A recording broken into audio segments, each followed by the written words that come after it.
AM Music।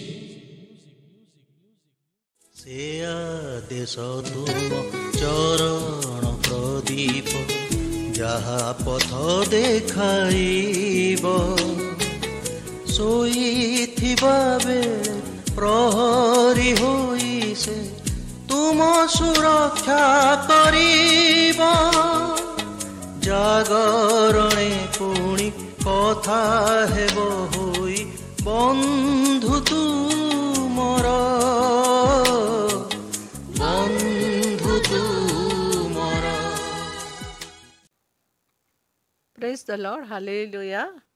ପ୍ରଭୁଙ୍କ ମହା ଅନୁଗ୍ରହରେ ପ୍ରଭୁ ମୋତେ ପୁନର୍ବାର ଅଲ୍ ଇନ୍ ମ୍ୟୁଜିକ୍ ମାଧ୍ୟମରେ ଆପଣମାନଙ୍କ ଗହଣରେ ପ୍ରଭୁଙ୍କ ବାକ୍ୟ ପରିବେଷଣ କରିବା ନିମନ୍ତେ ସୁଯୋଗ ଦେଇଛନ୍ତି। ସେଥିପାଇଁ ପ୍ରଭୁଙ୍କ ମହାନାମକୁ ଧନ୍ୟବାଦ ଦିଏ। ଆଜି ଯେଉଁ ବାକ୍ୟ ମାନେ ପାଠ କରିବା ତାହା ଆପଣମାନେ ପାଇବେ ମାର୍କ 4 ପର୍ବ 35 ପଦରୁ 41 ପଦ। ସେହିଦିନ ସନ୍ଧ୍ୟା ହୁଅନ୍ତେ ସେ ସେମାନଙ୍କୁ କହିଲେ, ଆସ ଆରପାରିକି ଯିବା। ସେଥିରେ ସେମାନେ ଲୋକ ସମୂହକୁ ପରିତ୍ୟାଗ କରି ସେ ଯେପରି ଥିଲେ ସେହିପରି ତାହାଙ୍କୁ ନୌକାରେ ସାଙ୍ଗରେ ଘେନିଗଲେ। ପୁଣି ଅନ୍ୟାନ୍ୟ ନୌକା ମଧ୍ୟ ତାହାଙ୍କ ସହିତ ଥିଲା। ଆଉ ପ୍ରବଳ ତୋଫାନ ହେଲା। ପୁଣି ତରଙ୍ଗର ଆଘାତରେ ନୌକା ଜଳରେ ପୂର୍ଣ୍ଣ ହେବାକୁ ଲାଗିଲା। ସେତେବେଳେ ସେ ନୌକାର ପଛମଙ୍ଗରେ ମୁଚୁଳାରେ ମୁଣ୍ଡ ଦେଇ ଶୋଇ ପଡ଼ିଥିଲେ। ଆଉ ସେମାନେ ତାହାଙ୍କୁ ଉଠାଇ କହିଲେ, ହେ ଗୁରୁ, ଆମେ ମଲୁ, ଆପଣଙ୍କର କ'ଣ ଚିନ୍ତା ନାହିଁ? ଏଥିରେ ସେ ଉଠି ପବନକୁ ଧମକ ଦେଇ ସମୁଦ୍ରକୁ କହିଲେ, ତୁ ନିହ, ଚୁପ୍ କର। ସେଥିରେ ପବନ ବନ୍ଦ ହେଲା ଓ ସବୁ ଧୀର ସ୍ଥିର ହେଲା। ପୁଣି ସେ ସେମାନଙ୍କୁ କହିଲେ, ତୁମ୍ଭେମାନେ କାହିଁକି ଏଡ଼େ ଭୀରୁ? ଏ କ'ଣ ତୁମ୍ଭମାନଙ୍କର ବିଶ୍ୱାସ ନାହିଁ? ସେଥିରେ ସେମାନେ ଅତ୍ୟନ୍ତ ଭୀତ ହୋଇ ପରସ୍ପରକୁ କହିବାକୁ ଲାଗିଲେ, ଏ ତେବେ କିଏ ଯେ ପବନ ଓ ସମୁଦ୍ର ଉଭୟ ଏହାଙ୍କର ଆଜ୍ଞା ମାନନ୍ତି? ଆମେ ଦେଖିବା ପ୍ରଭୁ ଯେ ସର୍ବଶକ୍ତିମାନ ପରମେଶ୍ୱର ଯୀଶୁ ଜଗତରେ ଥିଲାବେଳେ, ଯେତେବେଳେ ଜଗତରେ କାର୍ଯ୍ୟ କରୁଥିଲେ, ସେତେବେଳେ ଶିଷ୍ୟମାନଙ୍କର ସହିତ ସେ କାର୍ଯ୍ୟ କରୁଥିଲେ। ସେ ଯେ ମହାନ ପରାତ୍ପର ଈଶ୍ୱରଙ୍କର ପୁତ୍ର, ପରମେଶ୍ୱରଙ୍କର ପୁତ୍ର ଯୀଶୁ ଖ୍ରୀଷ୍ଟ ଏ ଜଗତକୁ ଆସିଲେ ଆମମାନଙ୍କର ନିମନ୍ତେ। ଆଉ ଜଗତରେ ରହି ଅନେକ କାର୍ଯ୍ୟ ସେ ଶିଷ୍ୟମାନଙ୍କର ସହିତରେ କରୁଥିଲେ। ଯୀଶୁ ଯେତେବେଳେ ସମସ୍ତ କାର୍ଯ୍ୟ କରୁଥିଲେ ଆଉ ଶିଷ୍ୟମାନେ ତାହାଙ୍କର ସହିତ ଥିଲେ, କିନ୍ତୁ ଯେତେବେଳେ ତାଙ୍କ ଉପରେ ବିପଦ ଆସିଲା, ଯେତେବେଳେ ସେମାନେ ଡଙ୍ଗାରେ ଯାଉଥିଲେ ଆଉ ଯୀଶୁ ସେ ସମୟରେ ସେମାନଙ୍କ ସଙ୍ଗେ ଥିଲେ, କିନ୍ତୁ ସେମାନଙ୍କର ଦୁର୍ବଳ ମନ ହୋଇଥିବାରୁ ସେମାନଙ୍କର ବିଶ୍ୱାସ ମଧ୍ୟ ଦୁର୍ବଳ ଥିଲା। ଆମମାନଙ୍କର ଜୀବନରେ ମଧ୍ୟ ଯେତେବେଳେ ଝଡ଼ ସମସ୍ୟା ବିଭିନ୍ନ ପ୍ରକାର ଚିନ୍ତା ଆସେ, ସେ ସମୟରେ ଆମମାନେ କ'ଣ କରୁ? ନିଜ ବିବେଚନାରେ ଆମମାନେ ଆଉଜି ପଡ଼ିଥାଉ। ଆମମାନେ ସେ ସମୟରେ ହତବୁଦ୍ଧି ହେଇଥାଉ ଯେ ଆମେ କ'ଣ କରିବୁ, କ'ଣ ନାହିଁ, ଚିନ୍ତା ଆମମାନଙ୍କର ବାହାରେ ହୋଇଥାଏ। ଆଉ ଆମମାନେ ଚିନ୍ତା କରିପାରିନଥାଉ। ସେତେବେଳେ ଆମେ କାହାକୁ ଆମ ନିଜ କଥା କହିବୁ, କାହାକୁ ଆମମାନେ ଧରିବୁ ଯେ ସେ ଆମମାନଙ୍କର ସମସ୍ତ ଚିନ୍ତାର ଭାର ବହନ କରିବେ। କିନ୍ତୁ ଯିଏକି ଆମମାନଙ୍କ ସଙ୍ଗେ ସଙ୍ଗେ ସବୁବେଳେ ଅଛନ୍ତି, ଯାହାକୁ ଆମେ ଚିହ୍ନିଛୁ, ଜାଣିଛୁ, ତାଙ୍କର ପରିଚୟ ଆମମାନଙ୍କର ଜୀବନରେ ଅଛି ଯେ ସେ ଯୀଶୁ ଖ୍ରୀଷ୍ଟ। ଆଉ ତାଙ୍କୁ ଆମମାନେ ନ ଧରି ଆମମାନେ ନିଜ ବିବେଚନାରେ ଆଉଜି ପଡ଼ିଥାଉ। କିନ୍ତୁ ଆମମାନଙ୍କର ଲକ୍ଷ୍ୟ ରଖିବା ଆବଶ୍ୟକ ଯେ ଯୀଶୁ ଆମମାନଙ୍କ ସଙ୍ଗେ ସଙ୍ଗେ ଅଛନ୍ତି। ସେ ଯେ ଆମମାନଙ୍କୁ ଏ ଜଗତରେ ପରିତ୍ରାଣ ଦେବା ନିମନ୍ତେ ଆସିଲେ, ଆମମାନଙ୍କର ସମସ୍ତ ମନ୍ଦତାରୁ ଆମମାନଙ୍କୁ ରକ୍ଷା କରିବାକୁ ଆସିଲେ, ଆମମାନଙ୍କର ସମସ୍ୟା ଚିନ୍ତାର ଭାର ବହନ କରିବାକୁ ଆସିଲେ, ଆଉ ଆମମାନଙ୍କୁ ଉତ୍ତମ ପଥ ଦେଖାଇବା ନିମନ୍ତେ ସେ ଆମମାନଙ୍କ ନିମନ୍ତେ ସବୁବେଳେ ସଜାଗ ହୋଇଛନ୍ତି। ସେ ବିଶ୍ୱାସ ଆମମାନଙ୍କର ରହିବା ଜରୁରୀ। ଯେ ପ୍ରକାର ପାଉଲ କହନ୍ତି ଆଉ ଗାଲାତ୍ୟ 2 ପର୍ବ ଆଉ 20 ପଦରେ ଯେ ମୁଁ ଖ୍ରୀଷ୍ଟଙ୍କ ସହିତ ମୃତ, ମୁଁ ଆଉ ଜୀବିତ ନୁହେଁ, ମାତ୍ର ଖ୍ରୀଷ୍ଟ ମୋ ଠାରେ ଜୀବିତ ଅଛନ୍ତି। କେତେ ବଡ଼ ବିଷୟ! ମୁଁ ଖ୍ରୀଷ୍ଟଙ୍କ ସହିତ ମୃତ। ଆଉ ସେ ଯେ ଆମମାନଙ୍କ ସହିତ ଅଛନ୍ତି ଆଉ ଆମମାନଙ୍କର ସଙ୍ଗେ ସଙ୍ଗେ ସେ କାର୍ଯ୍ୟ କରୁଛନ୍ତି, ସେ ବିଶ୍ୱାସ ଆମମାନଙ୍କର ରହିବା ଆବଶ୍ୟକ। ଜଗତକୁ ସେ ଆମମାନଙ୍କ ନିମନ୍ତେ ଆସିଲେ, ଆମମାନଙ୍କର ପାପର ଭାର ବହନ କଲେ, ଆମମାନଙ୍କୁ ସେ ଉତ୍ତମ ପଥ ଦେଖାଇବା ନିମନ୍ତେ ସମସ୍ତ ବିଷୟରେ ସେ ଆମମାନଙ୍କୁ ସଜାଗ ଜୀବନ ଦେଲେ।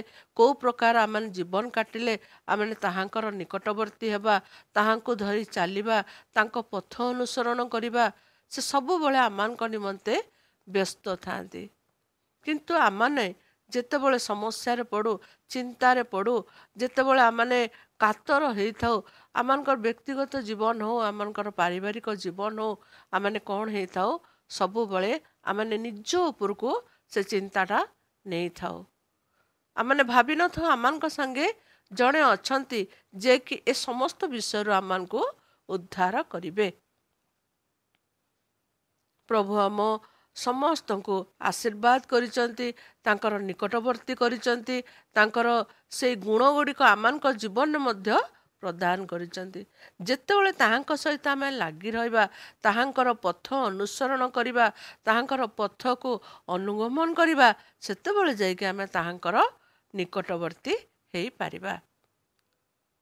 ସବୁ ଅବସ୍ଥାରେ ସେ ଯେ ଆମମାନଙ୍କୁ ଧରି ରଖିବା ନିମନ୍ତେ ଚାହାନ୍ତି, ଯେପରି ଲେଖାଯାଏ ଲୁକ 9 ପର୍ବ ଆଉ 23 ପଦରେ।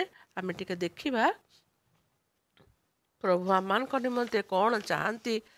ସେ ସମସ୍ତଙ୍କୁ କହିଲେ, ଯେବେ ମୋହର ଅନୁଗାମୀ ହେବାକୁ ଇଚ୍ଛା କରେ, ଯେ ମୋହର ଅନୁଗାମୀ ହେବାକୁ ଇଚ୍ଛା କରେ, ତେବେ ସେ ଆପଣାକୁ ଅସ୍ୱୀକାର କରୁ, ପୁଣି ପ୍ରତିଦିନ ଆପଣା କ୍ରୁଶ ବହନ କରି ମୋହର ଅନୁଗମନ କରୁ।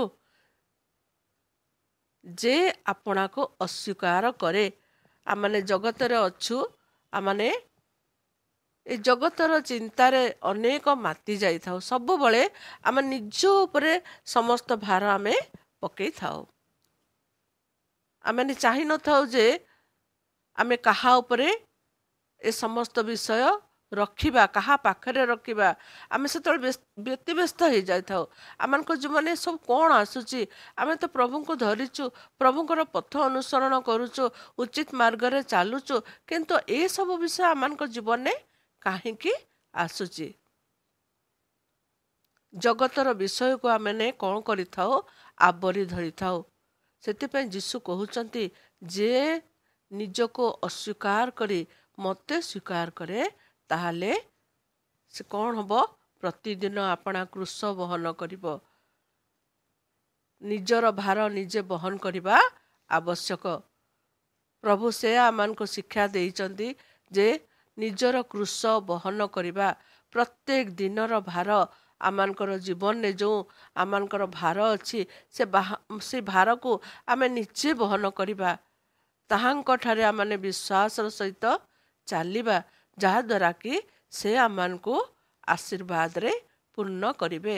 ଯେତେବେଳେ ଶିଷ୍ୟମାନେ ସେ ଡଙ୍ଗାରେ ଥିଲେ, ଆଉ ଯୀଶୁ ମଧ୍ୟ ସେ ଡଙ୍ଗାରେ କ'ଣ କରିଥିଲେ? ଶୋଇ ପଡ଼ିଥିଲେ। ଯୀଶୁ ଯେ ଆଶ୍ଚର୍ଯ୍ୟ କାର୍ଯ୍ୟକାରୀ, ଯୀଶୁ ଯେ ସମସ୍ତ ବିଷୟ ତାଙ୍କ ପାଖରେ ଅଧିକାର ଅଛି। ସେ ସମୁଦ୍ରକୁ ତୁନି ହ କହିଲେ ସମୁଦ୍ର ତୁନି ହେବ, ପବନକୁ ତୁନି ହ କହିଲେ ପବନ ତୁନି ହେବ। କିନ୍ତୁ ସେ ସମସ୍ତ ବିଷୟ ଜାଣି ମଧ୍ୟ ସେ ଜାଗାରେ ସିଏ ଶୋଇ ପଡ଼ିଥିଲେ ବୋଲି ଲେଖାଯାଏ। ଶିଷ୍ୟମାନେ ତାଙ୍କ ସହିତ ଦିନ ରାତି ତାଙ୍କ ସହିତ ରହୁଥିଲେ, ତାଙ୍କର ଶିକ୍ଷା ଶୁଣୁଥିଲେ। ତାଙ୍କର ଆଶ୍ଚର୍ଯ୍ୟ କାର୍ଯ୍ୟ ଦେଖି ଅନେକ ଲୋକ ତାହାଙ୍କର ଅନୁଗମନ ମଧ୍ୟ କରୁଥିଲେ। କିନ୍ତୁ ଯୀଶୁ ଯଦି ଚାହିଁଥାନ୍ତେ ସେ ସମୟରେ ଯେ ଡଙ୍ଗା ଟଳମଳ ହେଲାଣି, ଆଉ ପବନ ଏତେ ଜୋରରେ ବହୁଛି, ସମୁଦ୍ରର ତରଙ୍ଗ ଆଉ ସେ ହ୍ରଦର ତରଙ୍ଗ ଏକଦମ ଉଠିଲାଣି ବହୁତ ଉପରକୁ, ଆଉ ଡଙ୍ଗାଟି ଜଳରେ ପୂର୍ଣ୍ଣ ହେବାକୁ ଲାଗିଲାଣି। ସେ ଚାହିଁଥିଲେ ସେ ସମୟରେ ଉଠି ସେଇ ସମୁଦ୍ରକୁ, ସେଇ ହ୍ରଦକୁ ସେ କ'ଣ କରିଥାନ୍ତେ? ଧମକ ଦେଇପାରିଥାନ୍ତେ ଯେ ତୁ ତୁନି ହ। କିନ୍ତୁ ଶିଷ୍ୟମାନଙ୍କର ସେ ଡାକକୁ ସେ ଶୁଣିବା ପାଇଁ ଚାହୁଁଥିଲେ। ତାହାଙ୍କର ଲୋକମାନଙ୍କର ଡାକ ସେ ଶୁଣିବାକୁ ଚାହାନ୍ତି। ଆଉ ଆମମାନଙ୍କର ଜୀବନରେ ମଧ୍ୟ ସେଇ ପ୍ରକାର ସମସ୍ୟା ଆସିଥାଏ। ଯେତେବେଳେ ଆମେ କ'ଣ କରିଥାଉ? ନିଜ ଉପରେ ଆଉଜି ପଡ଼ିଥାଉ, ନିଜ ଉପରେ ଆମମାନଙ୍କର ଭାର ପକେଇଥାଉ, ନିଜ ଉପରେ ଆମମାନେ ବିଶ୍ୱାସ ରଖିଥାଉ। ମୁଁ ଏଇଟା କରିଦେଇ ପାରିବି। ମୁଁ ଯେଉଁ ମୋ ଜୀବନରେ ଅଛି ସେ ମୁଁକୁ ଆମମାନେ ତ୍ୟାଗ କରିବାକୁ ପଡ଼ିବ। ମୁଁ ଏହା କରିଦେଇ ପାରିବି, ମୁଁ ସେୟା କରିଦେଇ ପାରିବି। ପ୍ରଭୁ ମୁଁକୁ ଚାହାନ୍ତି ନାହିଁ।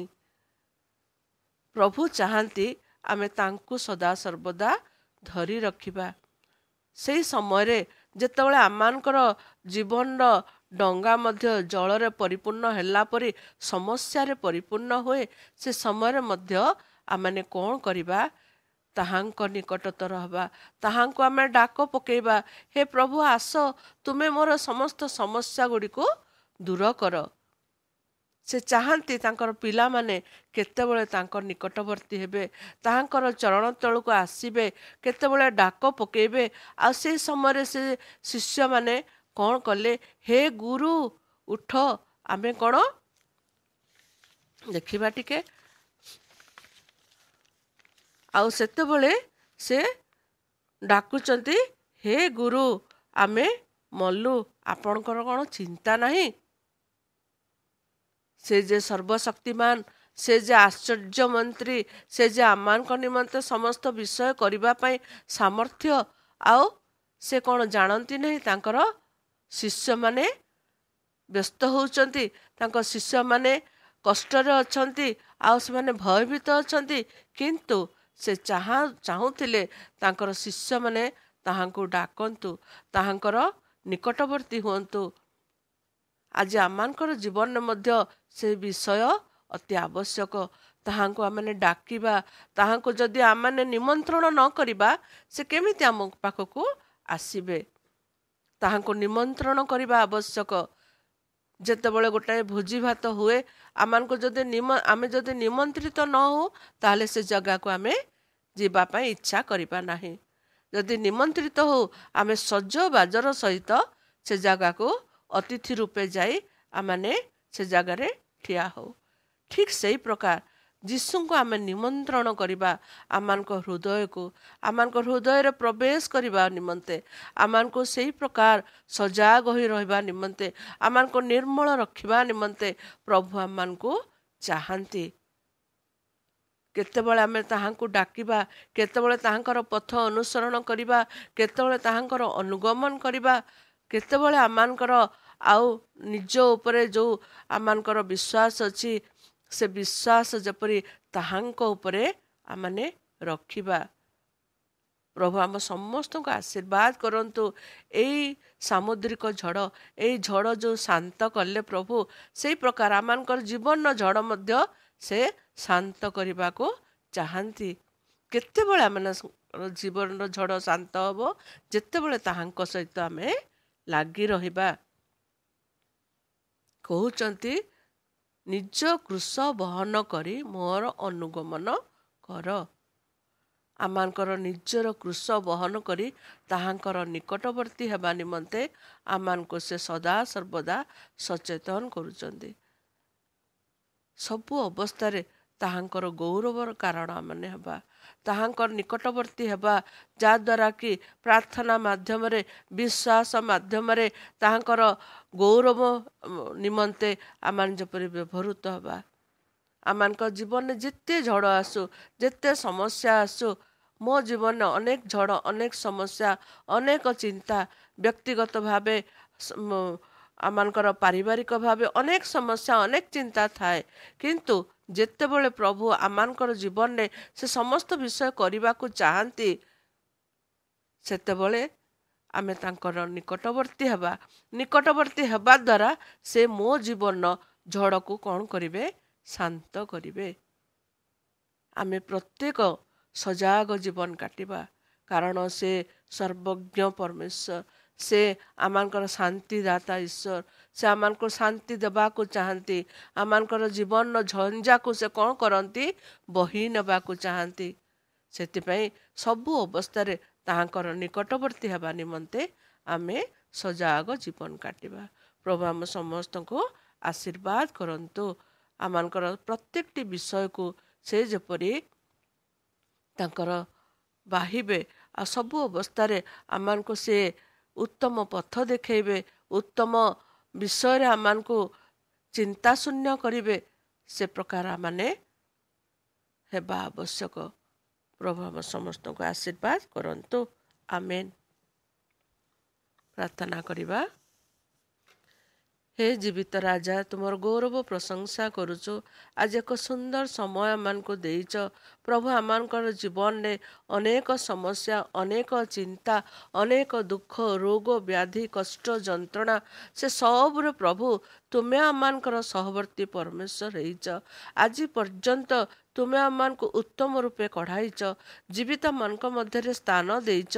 हाँ प्रभु आमको केबे अवहेलित होबाको देना प्रभु आम तुम सहित लगी रही से प्रकार तुम्हें दया कर जिते मैंने हताश निराश होता जिते मैंने प्रभु तुम ठारू दूरे जाइथाओ प्रभु आम निज उपरे आउ से भार पकई थाओ जे मु करदे पारिबी से समय तुम्हें आम सहित कथा कही था बापा आम को परीक्षा माध्यम आम को समस्त विषय माध्यम प्रभु तुम्हें आम को तुम से उपस्थिति को जन था प्रभु आशीर्वाद कर आम को तुम्हें दया कर आज यही वाक्य जो माने शुणिबे शुणिचंती से तुम्हें अधिकार कर प्रत्येकटी अवस्था तुम ठारे भरोसार सहित जीवन काटिबा निमंते तुम्हें साहाय्य कर बोली निवेदन करी ए सुंदर समय को आम प्रत्येक को तुम चंते समर्पण करी प्रिय प्रभु जीशुଙ୍କ नाम रे मागुछु आमेन।